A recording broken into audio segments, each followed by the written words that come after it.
welcome to Game Zone. I'm your host for this evening, your lead judge, Andrew the Dive Bar, Andrew James Bar, some of you may know me. We're here for an awesome match.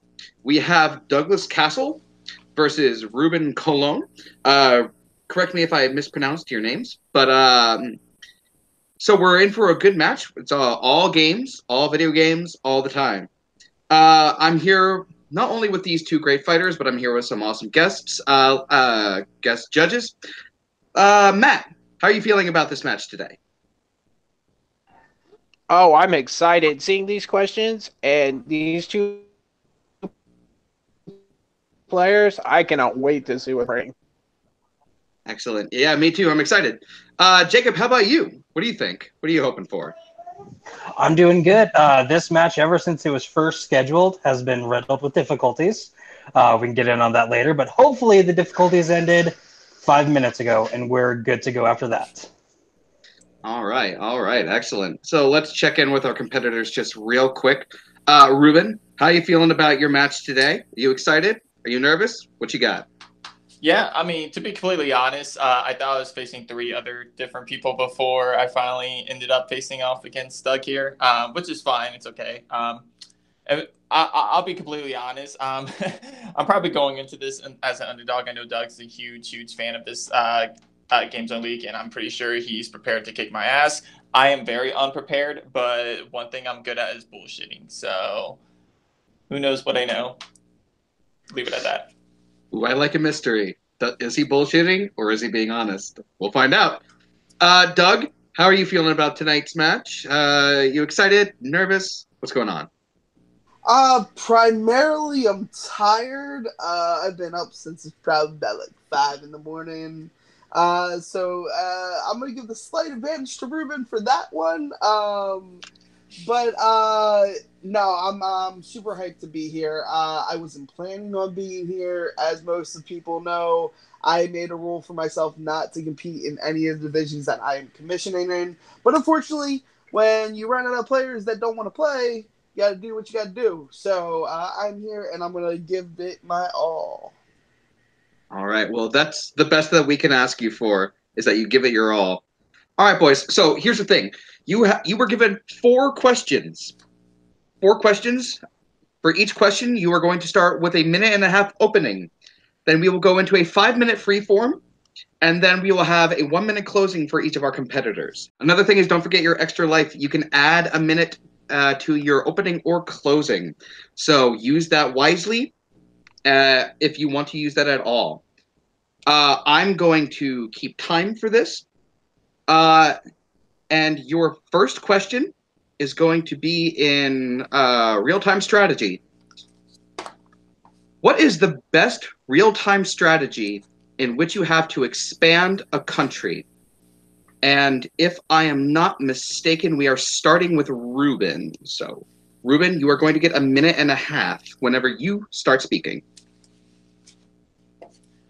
Okay, so I'll be the first to admit that this isn't like my forte. This isn't the type of games I normally play. But whenever I'm looking at real-time strategy games that kind of like involve expanding an empire, the first thing that comes to mind is one of the biggest classics of any generation, and that's Sid Meier's Civilization.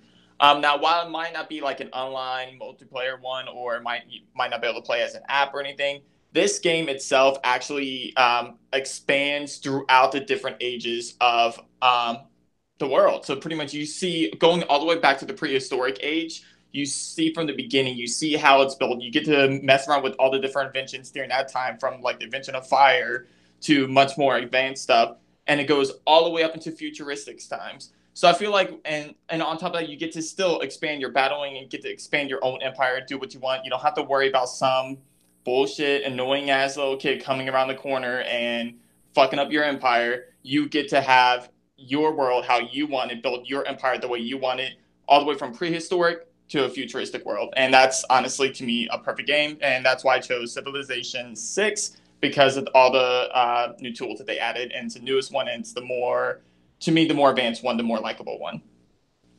Fine. All right. So we have Civilization 6 from Ruben. Doug, What is your answer? You have a minute and a half to open with.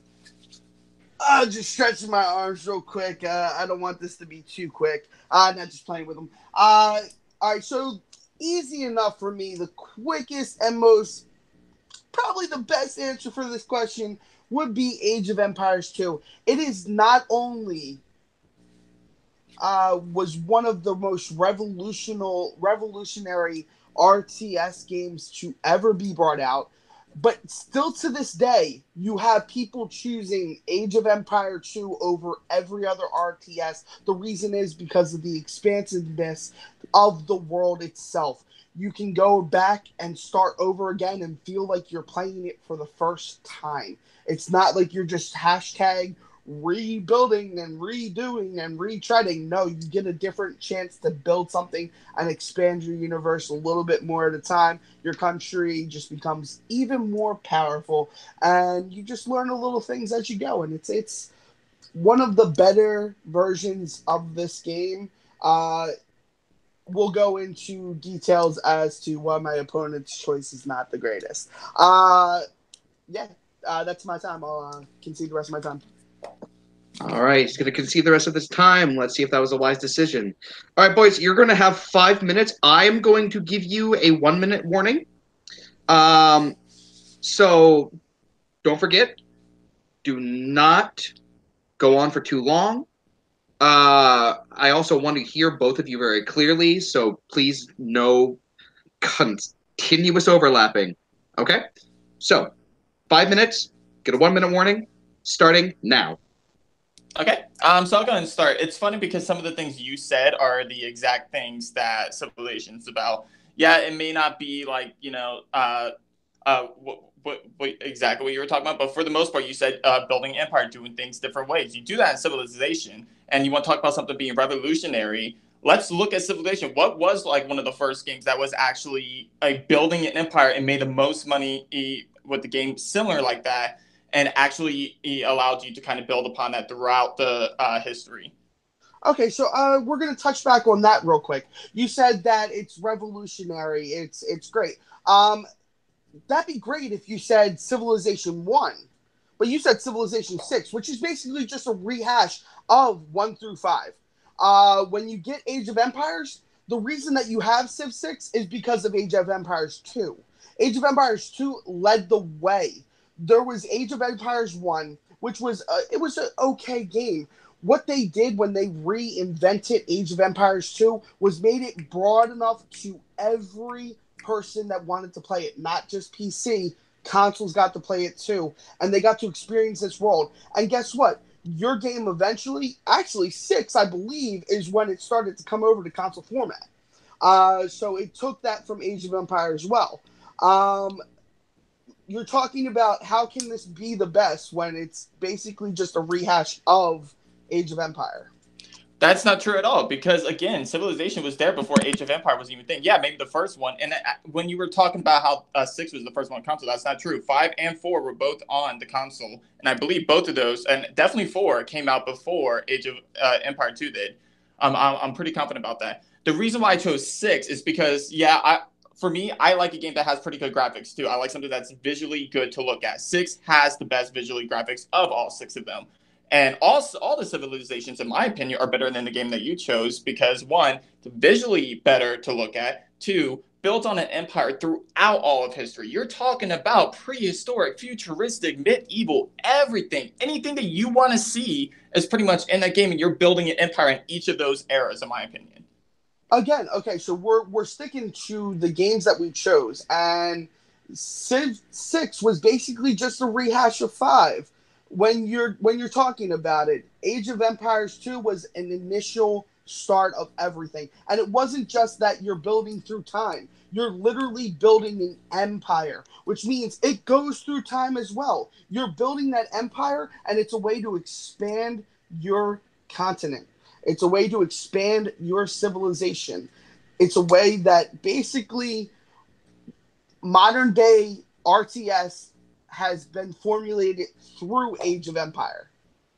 Okay, it's actually funny that you bring up the rehashing thing because as far as I'm concerned, every RTS game out there is pretty much a rehash of an older RTS game, there's not much different that you can really change up about it. Like, honestly, that's straight up with any RTS game. Like, they're all pretty much just kind of a building in, or as far as the ones that we're talking about are building empires and stuff. So yeah, I say 6 because it's visually appealing. You can't just say Age of Empire is not a rehash and 6 is, because Age of Empire takes elements, lots of elements, in my opinion, from Civilization.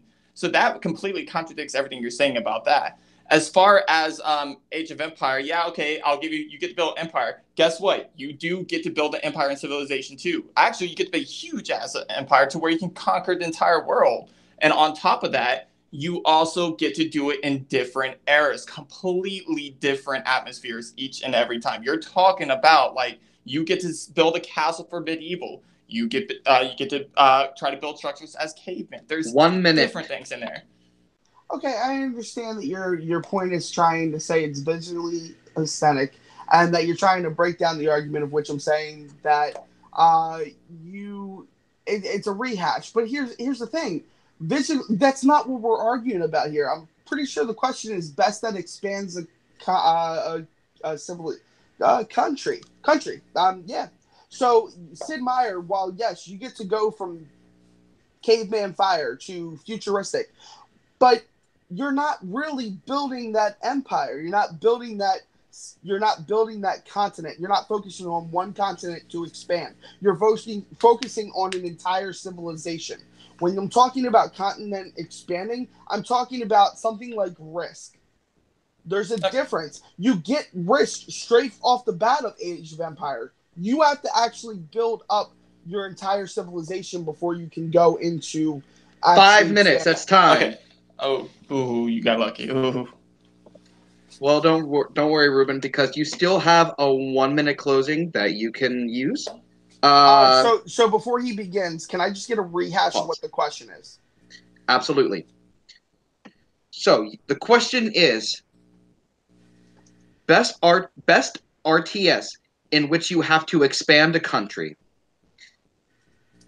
All right. So Ruben, use that as you will. You have 1 minute, unless you want to expand it.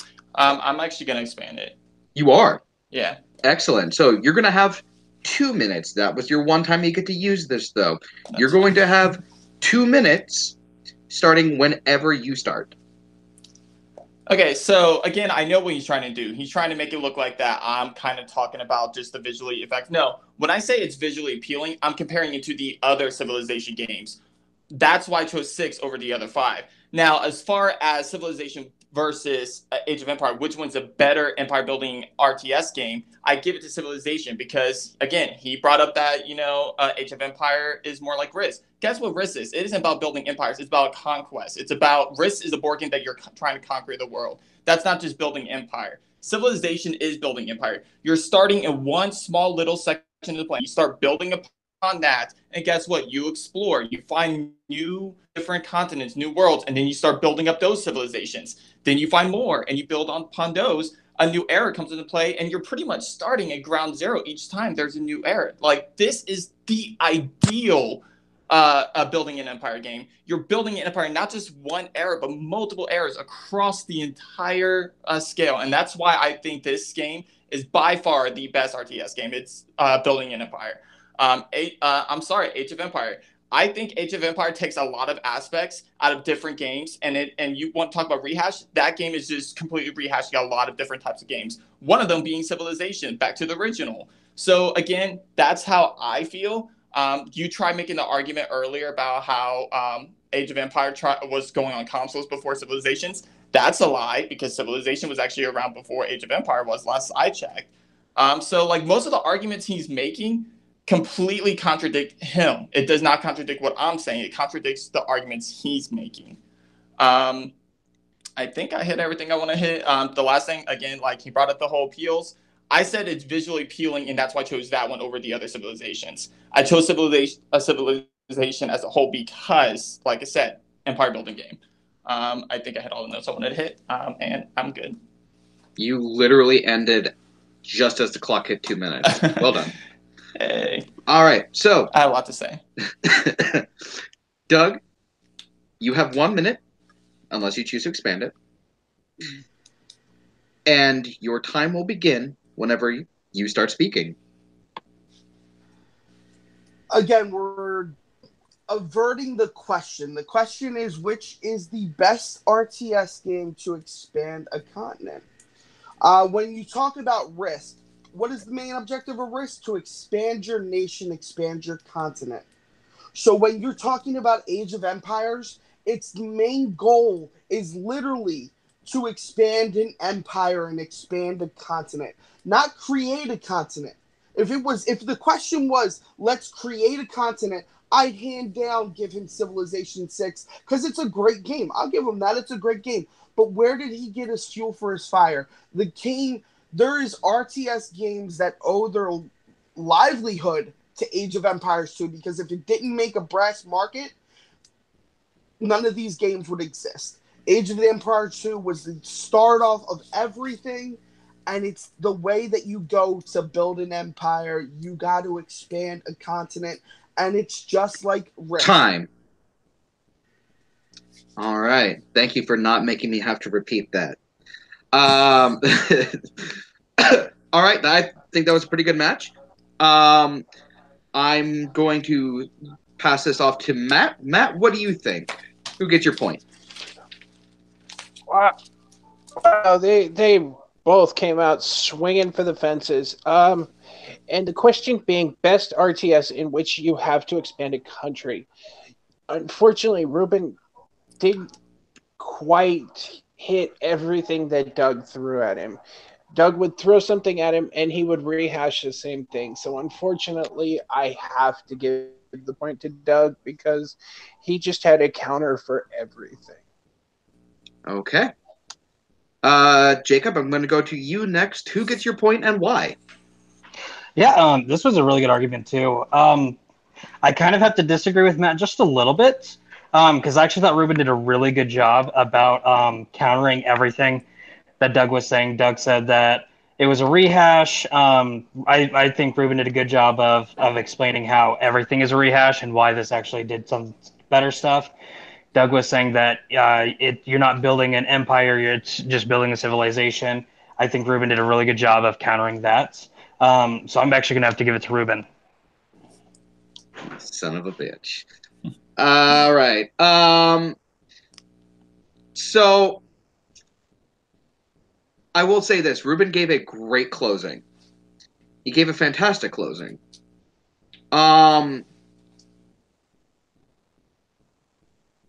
My thing is that Doug hit him with expanding the country overall and not necessarily rebuilding a new one in different periods of time. So while I think Ruben gave a really good fight, and I commend him for his closing, I think Doug gets my point as well. So Doug's going to get the first point in this match. All right. And with that, we are going to go into question 2. Question 2 being in the category of RPG. Your question was, what is the best Final Fantasy game in the franchise? We're going to start with you, Doug. You're going to get a minute and a half whenever you start speaking.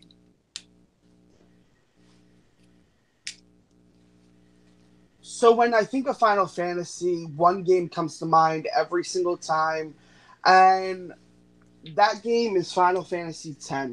The reason it comes to mind is because the beautiful, to use my opponent's argument last time, the beautiful visuals in this game, the stunning story, the amazing romantic heartbeat that this has, characters that just don't fall in love out of nowhere.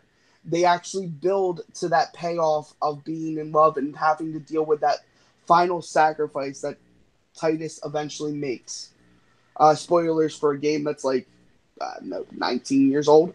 But when you look at the advancement that Final Fantasy X gave to the entire Final Fantasy series, it pushed it into a brand new market in which you got even more. You got a online realm due to Final Fantasy X. You got an expanded universe due to Final Fantasy X. I'm going to leave it there because of the fact is that I'm going to let my opponent give his choice. and then take it to the debate round. All right, so Doug is going to yield the rest of his time. Ruben, you're going to have a minute and a half. Whenever you start speaking, what is your answer? Okay, so everyone knows what the right answer is. There is only one correct answer, and everybody should know what that answer is. It's obviously Final Fantasy VII. You're talking about at its time, it was visually appealing, extremely visually appealing. But that isn't even the start of it. Like, you're talking about the story. The story was extraordinary. The sacrifice made at the end by Aerith. Like, there was just so much to this game that they decided to use these characters multiple times. You see these characters appealing in other games. You see these characters story building in other games. And eventually you even see a remake coming out of this game. This game has everything in it. And its arsenal, all the different arsenals to play with Cloud and all the different type of magic abilities to use in this game. And I will go as far as saying that this was the first Final Fantasy game that kind of like struck out to make Final Fantasy a bigger franchise. The rest of the games up until this point weren't nearly as good as Final Fantasy VII. When Final Fantasy VII came out, boom, that's when Final Fantasy became a huge hit. And there's so much to talk about. Most of it's going to be countering what Doug's choice was, because there's a lot of issues wrong with that one. But we'll go ahead and just leave it at that. All right. So we have Final Fantasy X versus Final Fantasy VII. Excuse my stumble. So we're going to have 5-minute freeform. Don't forget, no filibustering, no constant overlapping. I will be watching for that, but I will also be looking out for good points. So 5 minutes whenever you guys start. So simply put, you're talking about a game that brought out itself with a PS1 title, which is great. And it was a great story, but your self-sacrifice is actually halfway through the game, not at the end. Your next point, they appear in multiple games. Ask me this.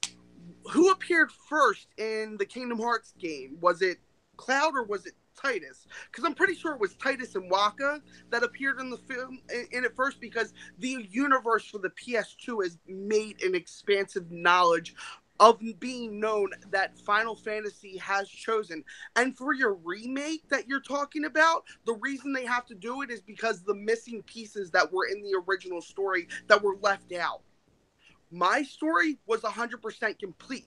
Reason why, when they released the HD version of my game, there was nothing added. It was just an HD version, so it was perfect the way it was. It doesn't need anything added to it. And you're talking to a person who already reserved his copy for Final Fantasy VII because I love the game. Do I love it more than 10? No. Reason being is because the story in 10 is so much more immersive. It's so much more, it gives you a fantasy world. What does 7 give you? 7 gives you a realistic world that makes you think that it's a piece of shit like our world is already. I want to escape when I play video games. Okay, and again, I completely agree with that argument about the whole, you want to escape in video games. Here's the thing, though. Like, you're not looking at completely different, like, all the aspects, okay? First of all, let's go to your Kingdom Hearts argument. Yeah, you're right. Titus and Alden Wako, they all did make an appearance at the beginning of the game, barely, for maybe the first, 10 minutes, all right? Cloud actually makes an appearance for an entire planet worth of storytelling. On top of that, he actually comes back in the sequels and actually does a lot more. He doesn't come back in the third one, but no Final Fantasy character does. So does Waka. No, okay, but Waka is briefly, very, very briefly. No, there's yes, it is. Yes, I guarantee you. But that's not even the point. There's a whole story going on with Cloud between him and Sephiroth throughout both of these games. So, but again, that's not the argument. Let's go back to the actual game. What makes Final Fantasy VII better than Final Fantasy X? Okay, first of all, Final Fantasy X, over complexity. It completely over complexes multiple elements of the game. You're talking about the storyline, the force relationship.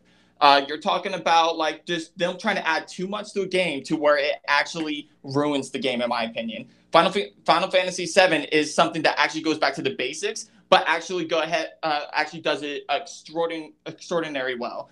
And it adds different elements to it without it completely over-complexing the game. And you want to talk about self-sacrifice? I'm sorry. I felt like the whole Titus self-sacrifice moment was kind of forced. A lot of people did, actually. And it was just something that they wanted to rehash something back from Final Fantasy VII, because that moment with that sacrifice back in Final Fantasy VII, that actually tugged at our hearts. That actually hurt us. The Titus thing, I didn't even care. I really didn't care. I'm sorry. Call me an emotionless bastard, but I didn't care. I care a lot more about Final Fantasy VII characters. Got a lot more to say, but I'm going to give you some time to talk. Well, I agree with you. That's awesome that you care more about that. And like how in my argument I care more about Final Fantasy X. It's not a matter of what we actually care about. It's a matter of what we can convey. The point is that you said a forced relationship. It was definitely not a forced relationship. If anything had a forced relationship, it was definitely your relationship in Final Fantasy VII, where he fell through a roof and then had just a tag along the entire time. You want to talk about complex story? The reason you play that game, the reason you play any game right now, is because of the immense ability of these storytellers. You have a character 1 minute to go. Whose father becomes the final summoning, the death to everything. And he has to kill his father by sacrificing himself. If that doesn't give you the hint of what Final Fantasy is about, the entire series of Final Fantasy is about self-sacrifice. And he had to self-sacrifice to stop his own father. Again, all you're really talking about is pretty much the story. There's so much more about what makes a game extraordinary. You're not really capitalizing on the fact that Final Fantasy X, the mechanics of the game sucked. They were over complex. It was unnecessary. Final Fantasy VII, okay, I'll give you, fine. Okay, the whole love interest might happen a little bit fast, but guess what? People love, especially around that time period, people love seeing love at first sight. It was something that people believed in Disney movies. People believed in video games. Like, people wanted to see that, and it actually tugged people's heartstring. And that's what I'm saying. Like, Final Fantasy X, in my opinion, it's completely bouncing off of a game that did something well. Time. All right. Good match so far. So, Doug, you're going to get a minute closing. I'm using my extension. Ooh, okay. So, correction, you're going to get 2 minutes. That's 2. You get 2, no more than 2. I got you. Whenever you start.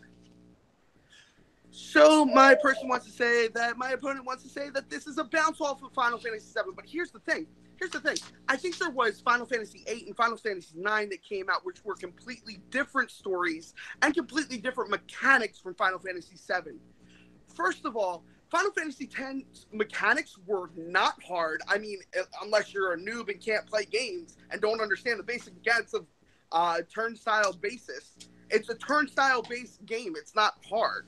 What's hard is to grind and do everything that you have to get up to be able to beat Seymour. The summonings in this game were ridiculous.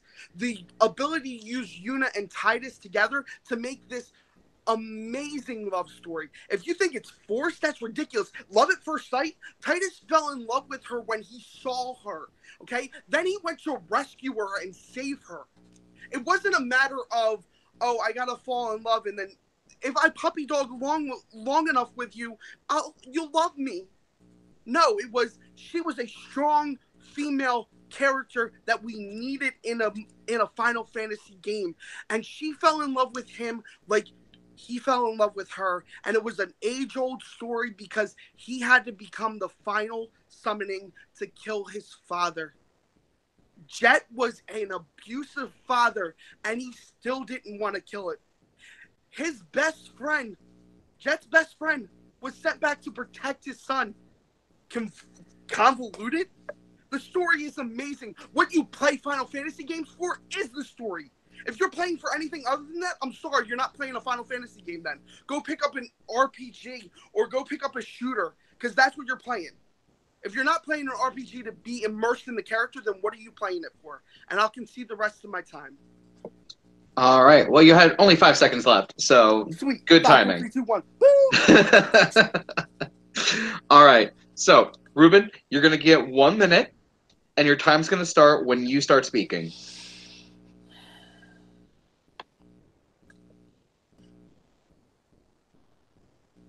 Okay, so I'm going to start off with this. First off, his closing statement is contradicting a lot of things that he just brought up earlier in the argument. He mentioned how the relationship was built throughout the game. Guess what? In his closing statement, he pretty much said that was love at first sight. Titus fell in love with her right away. That's exactly what he was knocking my game for. And guess what? He just pretty much admitted that Titus actually fell in love with her, or like right away. Moving on to, let's go to the character developments. You want to talk about character developments? Nothing's ever going to beat that rivalry between Sephiroth and Cloud. That's the biggest part of Final Fantasy VII. That rivalry, that whole story arc was done not just in this game. You're talking about it's built upon other games as well. You see that rivalry come back out in Kingdom Hearts 2, and it's, again, one of the biggest iconic rivalries ever in any game. And I agree. Final Fantasy is known for its story, but there are other elements that make this game great. You can have an amazing story, but if the game is boring to play, then the game's not worthwhile. If the game's over complex to play, the game's not worthwhile. God damn it! I want to say so much more. All right. A minute goes by real quick. Yeah, I figured. So, good fight. I'm still not sure where I'm going yet, so I'm going to go to Jacob first. You get to make the first point. All right, this was another fantastic argument. I could really tell both of y'all are passionate about these games, but I got a lot more passion out of Doug. I'm surprised he's not crying after that closing statement. Listen, I wanted to. I held back my But in all honesty, though, Doug painted a way better picture of what Final Fantasy X was and why it was a better game. Ruben was trying to knock down Final Fantasy X a lot, was kind of good at it, but not really. But I really didn't hear a lot about why Final Fantasy VII was better. I just heard a lot more of him trying to take down Final Fantasy X, so I'm going to give it to Doug. Okay, so that's one vote for Doug. I liked both of the styles that these fighters took. I like both of the styles. Ruben made some jabs about the overcomplexity and the mechanics. Doug made a play for the story, saying that the story is the reason you go to Final Fantasy. And with that all being said,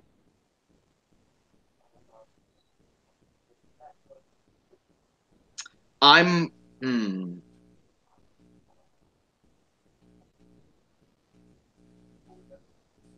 heard just a little bit more, just like a hair more, from... I just heard a hair more from Ruben. Just like a small hair more. Real tight. So, Matt, we're going to go to you for the final vote.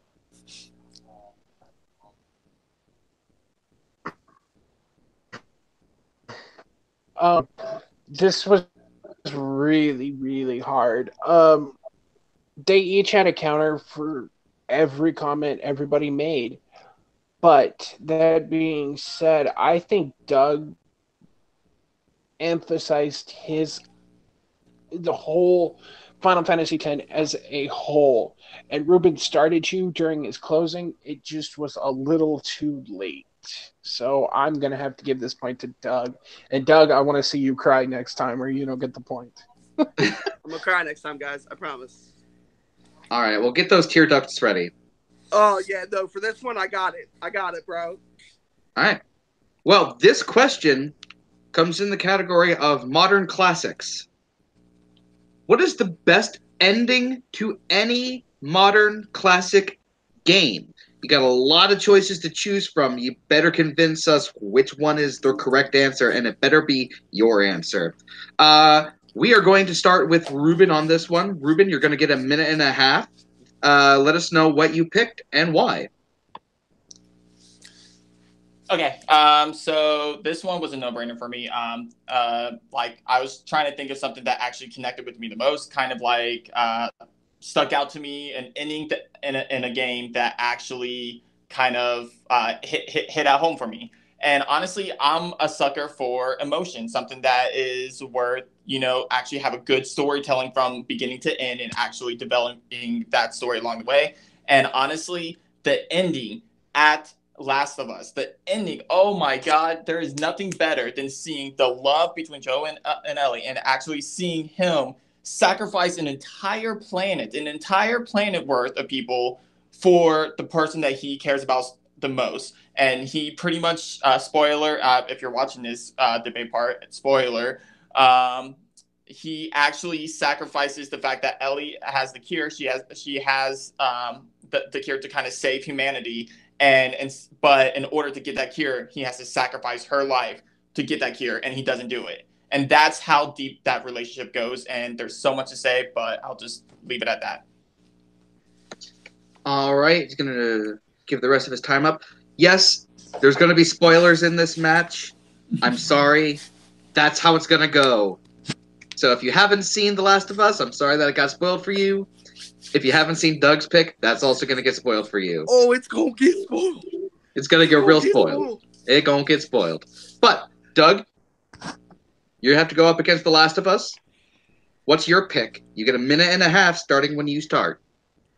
So when I saw Ruben's pick, I knew this was going to be a tough battle, and I had to pick something that equally was just as powerful. For me, it's Metal Gear Solid 3's ending, the one where you find out that the person you've been chasing the entire time was actually not a spy against her own country. Didn't turn tail, but she did it to save her country. Sort of like how, Ellie could have had that cure. But here's the thing. You go through the entire game chasing her down. You want to hunt her down. You want to kill her because she's your mentor. And then when you actually do, at her grave, you find out that she never betrayed you or your country. She betrayed no one. She was protecting her country. If that doesn't tug at your heartstrings, I don't know what else can. I'm going to leave it there just to sink in just for a couple seconds for the judges before we get into this debate. All right. It looks like we have two competitors that are chomping at the bits for this 5-minute section. So I'm not going to delay this any further. Fight. Yeah. So honestly, this fight to me should be pretty easy. Like, I'm trying to think of something more powerful than Last of Us, and nothing. That ending. Actually, okay. Let's start at the beginning of that film. Okay, or film. Sorry, video game. It's so extraordinary that it feels like a film. Let me put it that way. Okay. But at the beginning, he loses his daughter at the beginning. Okay, he loses her. All right, and then throughout the story, he is trying to isolate himself from this other girl, but he immediately starts becoming close to her. And then come the end, he decides that, he cares about this girl, this person that was originally a stranger, so much to him. He cares so much about her that he sacrifices the entire world. I'm sorry, there is no way you can actually come up with a compelling argument as to why that ending actually can be beat, because that ending is so heart-wrenching. So heart-wrenching. Go ahead and explain to me how that Metal Gear Solid ending is even close to being heart-wrenching compared to that. Let me try to do that for you, buddy. Let me try to do that for you real quick. And don't with those fake cries. Don't fake cry. While you only get a little bit of a portion in comparison of what Ellie is to him, you actually go through with Snake his entire career with this mentor. His entire career looking up to this woman to find out that she betrays the country. And then you're hired to go and chase after her, to murder her, to kill her. And when it's finally done, you find out months later, she wasn't a traitor. She loved her country. She loved you. You're playing in those shoes. While yes, the father and daughter aspect is great. It is. But when you have a hero that you look up to that betrays you, you want to talk about loss of trust? He didn't trust anybody after that. Snake didn't trust anybody after that. It affected not only just this game, it affected every game that you played, that you're gonna play. Because without that mental break that he has, after killing the person that he loved dear, he loved this woman. Okay. I'm going to jump in because you're already taking too much time with your slow talking, trying to make it more emotional. It's not true at all. There's no way that moment. Okay, let me put it this way. That moment you're talking about, the whole double agent thing, that she was actually a good person, I've seen it done. I've seen it done plenty of times in movies. I've seen it done, probably done in like I would say 6 different James Bond movies, actually.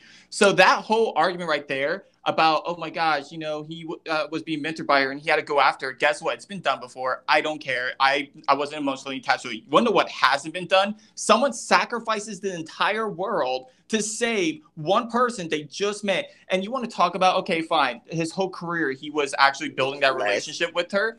He was building that relationship. He was building that relationship with her throughout the entire career. I'm sorry, me watching that game, me playing that game, still the same amount of time as I'm playing Last of Us. It doesn't matter if they say the whole career.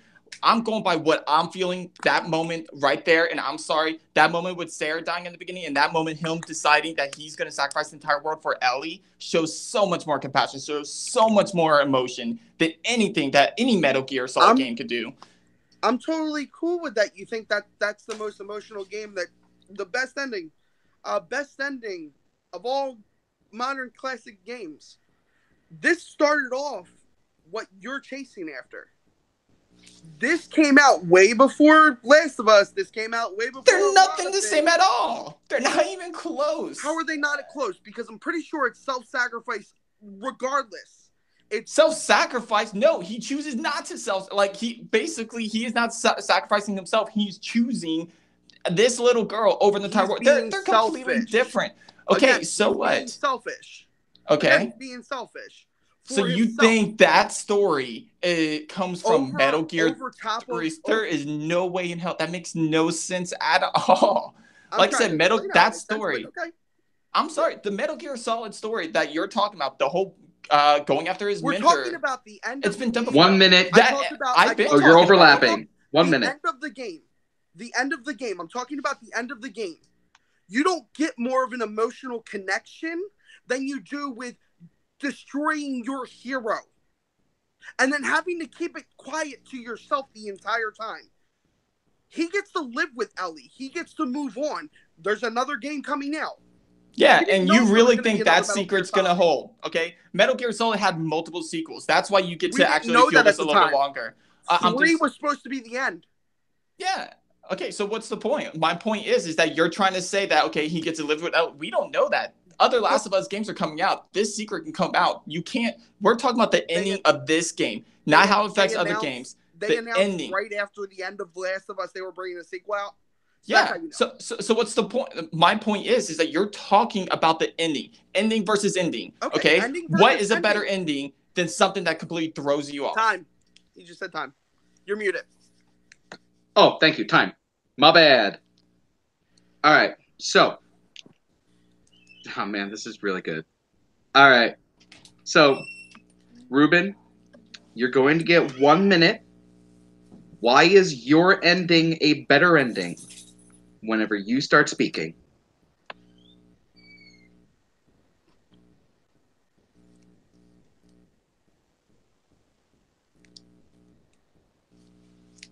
For me, a good ending can't just be something that's been done before. Like, you have to be able to do something that is different, something unique, something that actually would surprise the audience. Because if you don't have something that's going to be a surprise or something unique or something different that makes it different, then it's not an ending. It's just it's a ruined game. It's a ruined opportunity.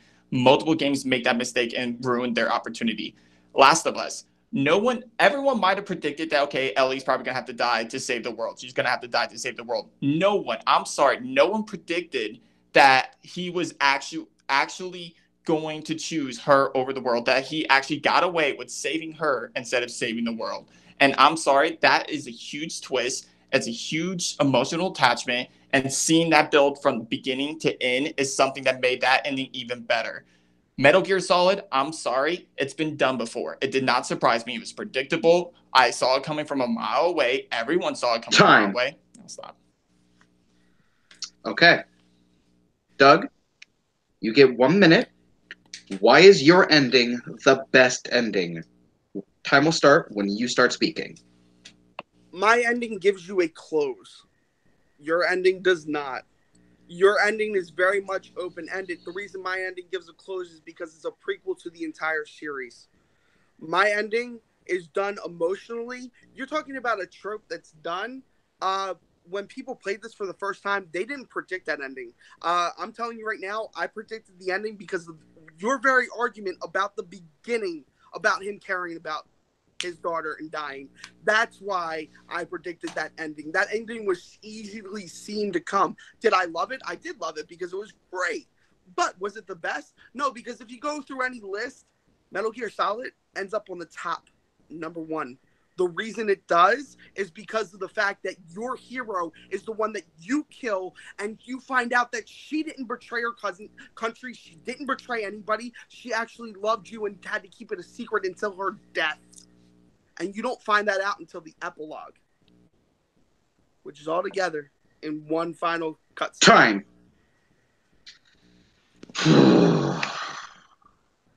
Guys, this is going to be tight. And I have to go first. Fun. Yeah, So I like the style that each of these fighters took. I like how Doug pointed out that the ending of his game affected your mentality on the rest of the games afterwards. And I like Ruben's about how the arc of the story overall came to not only a satisfying conclusion, but one that it would be very hard to see coming. And the severe level of sacrifice. And I think that I'm going to go with Ruben. He had a good point about it being done before in like multiple Bond movies. And just for that slight point alone, very slight point alone, I'm going to give it to Ruben. Matt, what did you think?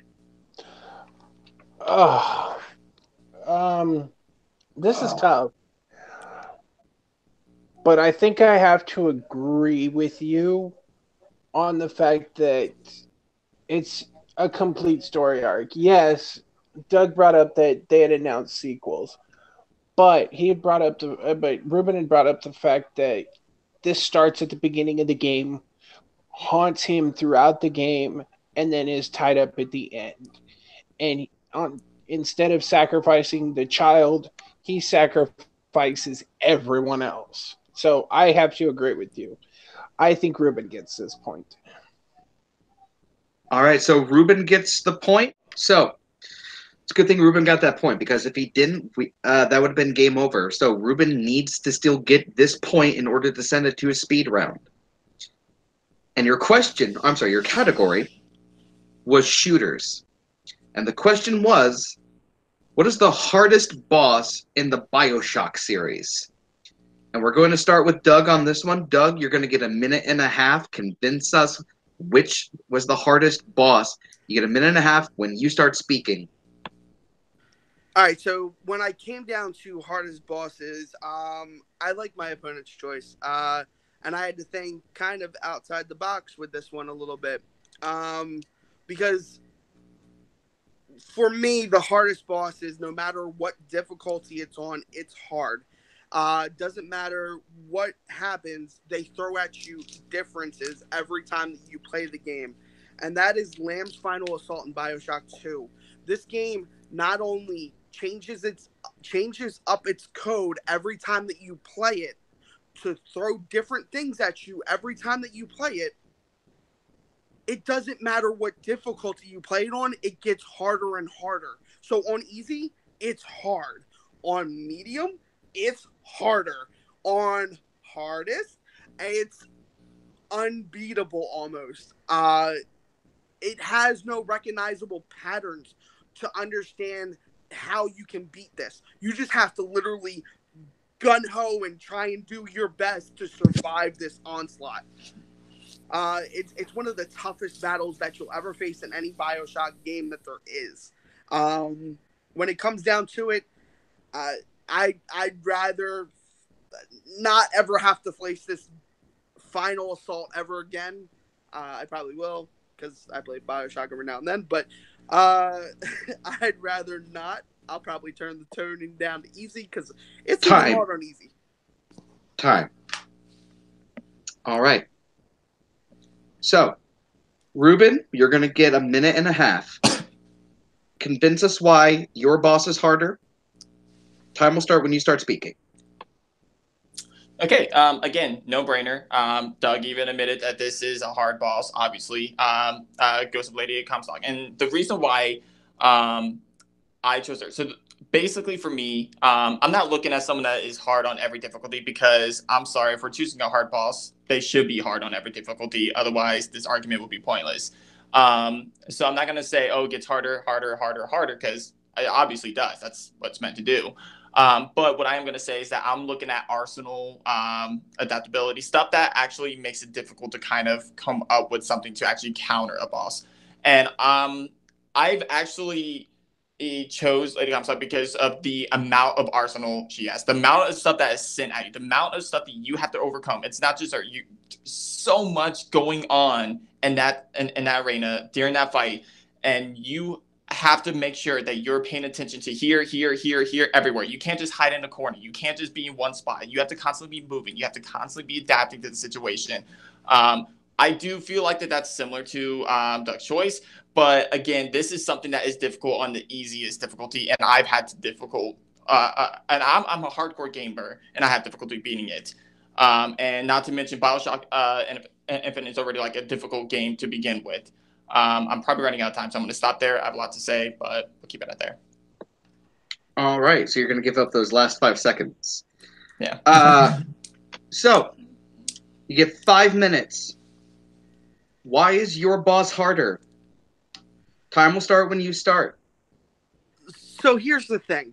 Once you figure out Ghost of Lady Comstock, you kind of understand how to beat her every time you play her. Every time.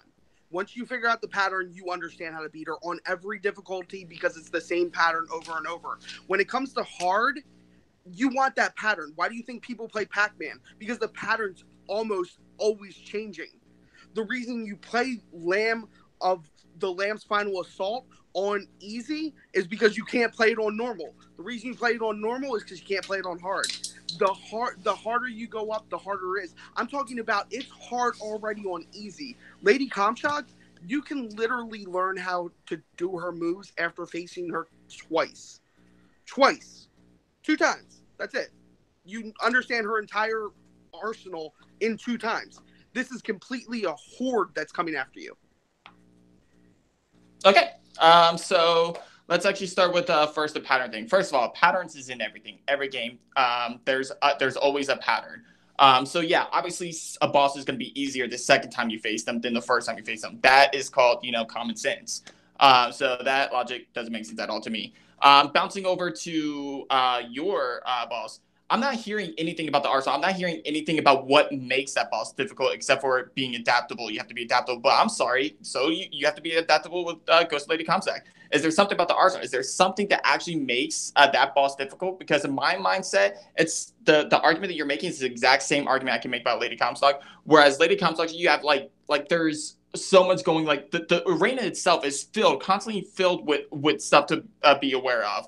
And then on top of that, her arsenal of sending so much at you at the same time that, like I said, you have to be able to know what's going on in front of you, know what's going on behind you, and no, you can't just sit in a corner. I remember sitting a whole bunch of mines or whatever those things were called in Bioshock 2 during the final boss, if I remember correctly. So, and I got through it a breeze, and I don't see anybody having any issues with that boss at all.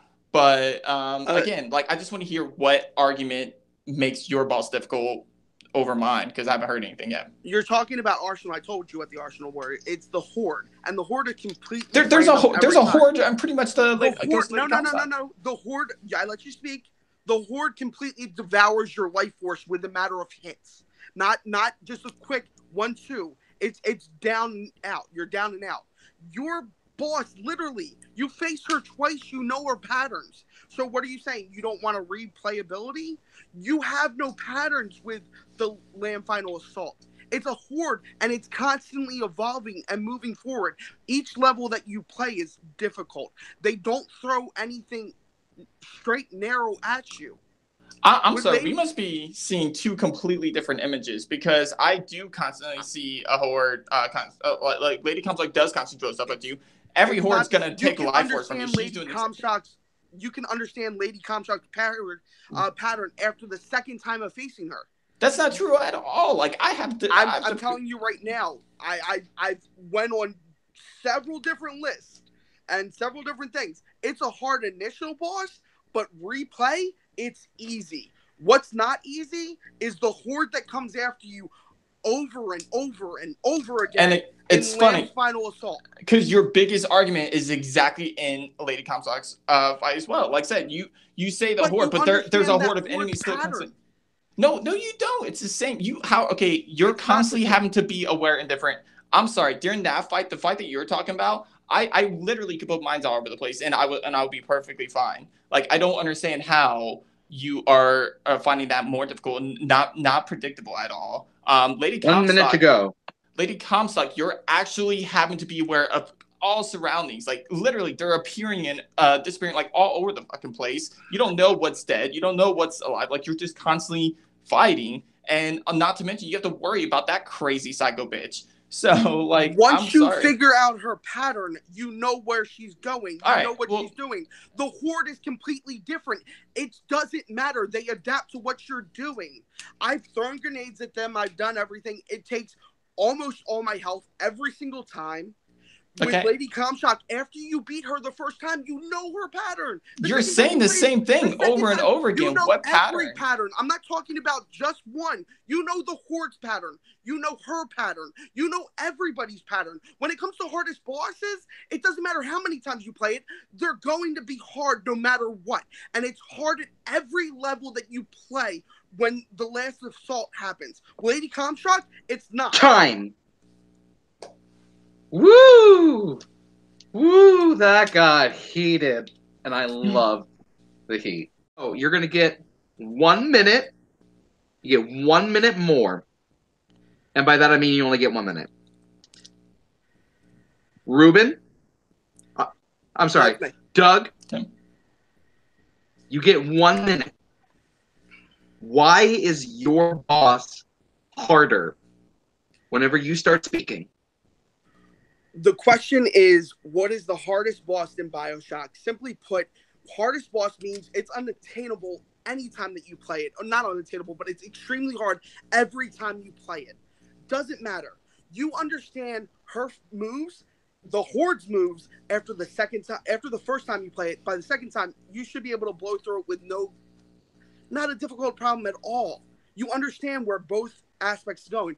With my Horde, you don't understand where they're going. It's a complete randomization of pattern every single time. The creators have talked about it. The reason that it's so difficult is because it's difficult even on the easy level. When you go back to that game, you hate playing that level because it's so damn hard. Your boss, once you play it the first time, it is easy. It's not hard. What makes a hard boss, again, hard boss means every time that you play it, you have to think critically in order to play it. I'm going to concede the rest of my time because, honestly, hard boss. All right. Ruben, you're going to get the final minute in this match. And it'll start when you start speaking. Okay, so I think this is a home run for me. I'm pretty sure you guys are aware he's repeating the exact same thing over and over and over. It's predictable. She's predictable. She's repetitive. She's predictable. That's all I've heard. I haven't heard facts about what pattern he's speaking of, whereas I've given facts about how to stop the Horde in his game. Like the mines, I'm telling you, the mines were so productive for me during his boss fight. As far as my boss, you have ghosts popping up out of nowhere. There are enemies popping out of nowhere. Enemies are all over the fucking place. It's nuts. It's crazy, and it's unpredictable. I don't understand how he could find a pattern to a game that most people can't find a pattern to. The only thing I've heard from him is that he keeps bringing up how predictable my boss is, but I haven't heard facts about that. He's bringing in about what people are saying about the game, not about his experience in the game. I played both of these games, and I know for a fact that this boss is more difficult. I know that she's more unpredictable. I know the Horde is more unpredictable because they are ghosts and they have enemies flying out of all corners. You never know when they're going to come, whereas at least the Horde you see coming. Yikes. I love a good debate like that, though. And I'm not going to start this one, but you are, Matt. Who's going to get your point? Jeez. This came down to literally the closing remarks. I was on the fence 50-50 each time, but I think Ruben just kind of went into a little bit more detail of how to defeat Doug's boss. He kind of explained a little bit more of how to beat it. I wish Doug had gone into a little bit more detail of how to beat Ruben's boss.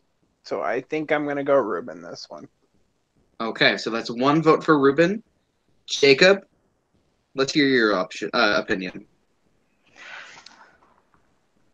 This was neck and neck the entire time. Matt, I have to agree with you too. It comes down to the final argument for me also, and I mean definitely. Ruben was right. Doug just kept repeating that it's random every time. With his that comm shocks, there's a pattern, but never talking about the pattern. Ruben just gave me a little bit more about his playthroughs on it. And why his was more difficult, and then also fighting on why Doug's was not. So I'm gonna have to give it to Ruben also. All right. Well, with that, Ruben just tied the game up. With that, we're gonna go to the speed round question. So with the speed round question, you are going to get a 45-second opening, a 30-second rebuttal, and then a 20-second rebuttal. And with that, I'm going to repeat the question twice. And what's that, Doug? Yeah, twice. Oh, I'm sorry. Yeah, okay. I'm going to repeat the question twice. After the second time, not after the first time, after the second time you hear me, I want to hear a name, and then you will give me your answer within 5 seconds. All right? So here's the question. What fighting video game is the best in its genre? What fighting video game is the best in its genre? Mortal Kombat. Doug. I heard Doug first. I did too. Oh, wait, we were supposed to say name. Oh, sorry. I'm going to go with Street Fighter. Okay. Okay, so I guess Ruben's going to go with... Mortal Kombat. That's what I figured. All right. So, we have... Ooh, this is a classic match right here. We have Street Fighter versus Mortal Kombat. Let me just mark these down. All right. So, Doug, you are going to get 45 seconds. And let me just get my stopwatch ready. You're going to get 45 seconds starting when you speak.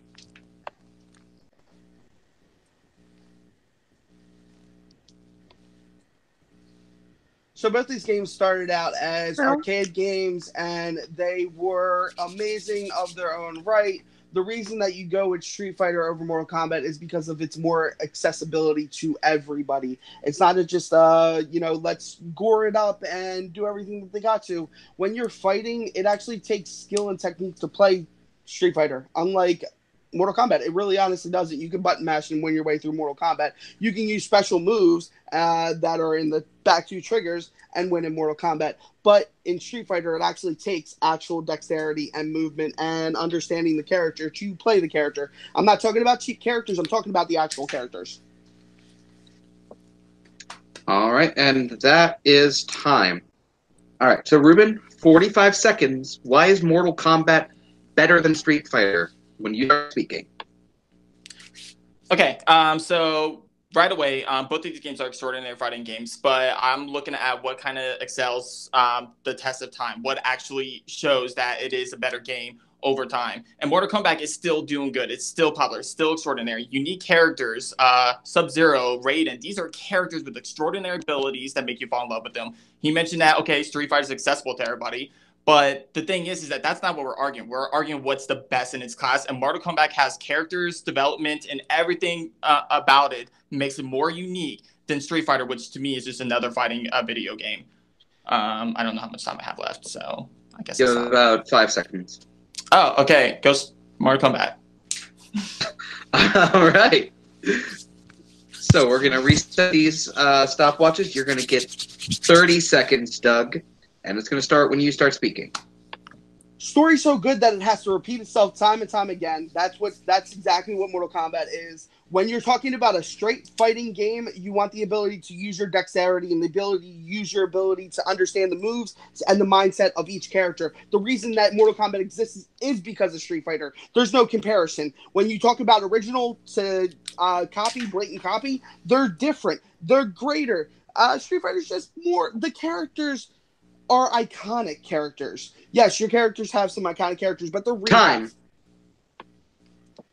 All right. Ruben, you're going to get 30 seconds starting whenever you start speaking.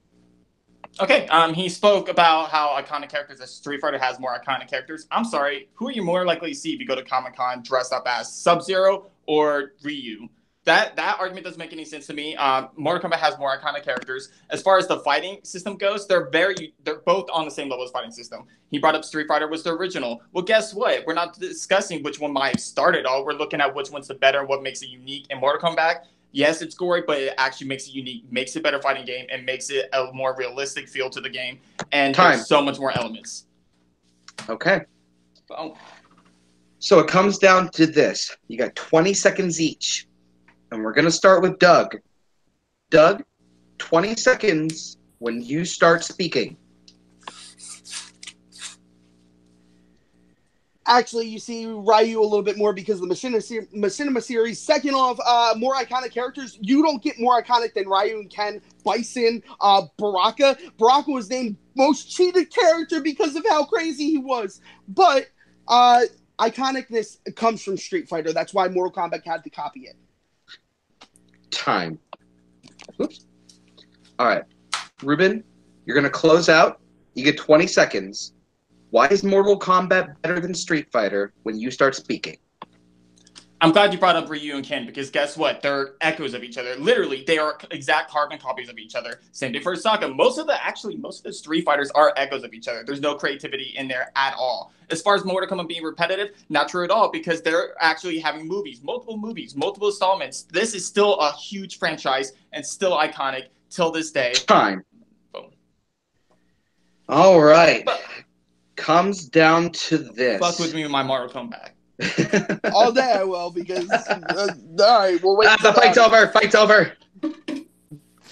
You guys can fight about this afterwards. 15 more seconds. No. All right. All right. So I'm gonna start with Jacob. Jacob, who gets your vote in this? Matt gets my vote on the 15 more second. Nope, I'm not doing that. Nope. Dang it. This was another good one. It's still coming down to the end. Ruben made some points at the end that Mortal Kombat's more iconic because it has multiple movies. Can't really agree with that as much because, again, Street Fighter does have a movie. But I'm gonna have to give it to Ruben. Just the memorable characters, not clones of each other, like with Ken and Ryu. I just heard a little bit more about how Mortal Kombat was better and Street Fighter wasn't. Okay. Well, we're not getting 15 more seconds because I am the law in this match. And it's going to come down to you, Matt, because I'm going to give this to Doug. Doug brought up how Mortal Kombat you can just mash buttons, and how it took a little bit more skill and dexterity for Street Fighter, and I liked that, and I didn't hear enough back against that. So it's going to come down to you, Matt. Who wins this match? Oh God. Ruben wins this match because he brought up the comment that the characters are multiple characters are carbon copies of each other. You've got multiple, and yes, Doug, I can see exactly what you're saying. Love you too, buddy. But no, I think I think Ruben just hit a little bit stronger. And your winner, Ruban Colon!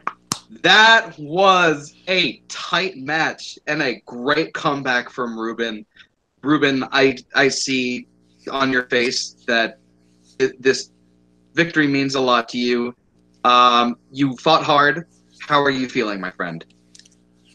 Yeah, I'm overjoyed. I've done a couple debates, and I guess I'll just focus on the ones that have been released and stuff. But obviously, I've come close. I think I'm a good debater, and I think I just come close every time. So I will say, honestly, it's funny because I knew more information about the speed round question than I did about any of the other categories. So the speed round question definitely worked out in my favor. Mortal Kombat, Street Fighter, both games I absolutely love. I'll play either one of them over and over. He made a good choice.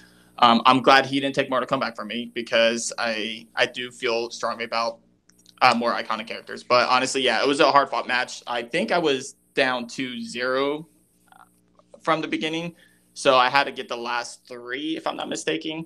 So, I mean, great comeback, great hard fought match. I know I was a dick throughout the match, but that's just how I am when I'm debating. So, no hard feelings, Doug. All right, Doug, I can see that you're upset, but you played a great game. It came down to the wire. You put up fantastic arguments. How are you feeling? I'm cool, man. I'm just upset that nobody pays attention to what the question was. But that's cool. Yeah, no, it's all good, man. Congratulations on your win. I didn't want to be in the tournament anyway, but yeah, cool. I'm glad I got knocked out or lost.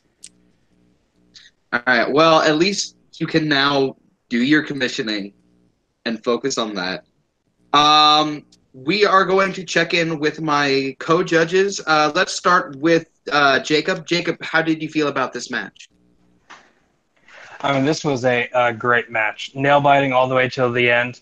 I was really happy that I didn't have to make a hard decision of what was worse, cancer or murdering a family, or which Nazi was best. So I'm really glad there wasn't anything like that.